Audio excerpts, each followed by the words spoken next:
बिस्मिल्लाहिर्रहमानिर्रहीम। इय्याका नअबुदु व इय्याका नस्तईन।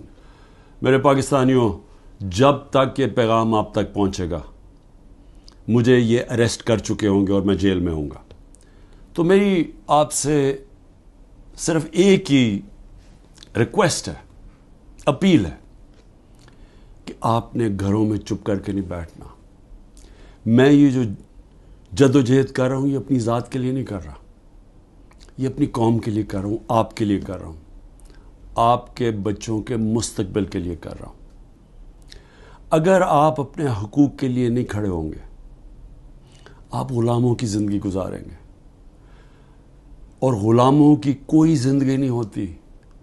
ग़ुलाम ऐसे होते हैं जैसे चूंटियाँ ज़मीन पे होती हैं, उनके ऊपर परवाज़ नहीं होती।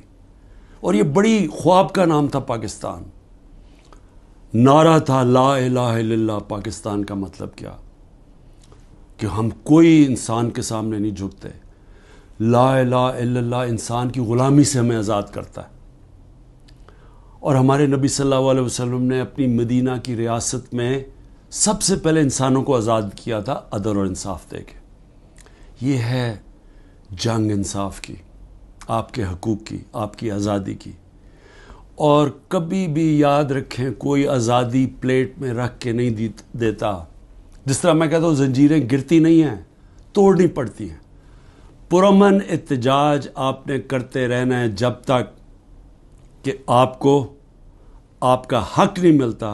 और वो सबसे बड़ा फंडामेंटल राइट है, वोट के ज़रिए अपनी हुकूमत मुंतखब करना, ना तो किसी और कोई कब्ज़ा ग्रुप इस मुल्क के ऊपर कब्ज़ा करके बैठ जाए जो आज कब्ज़ा करके बैठा हुआ है।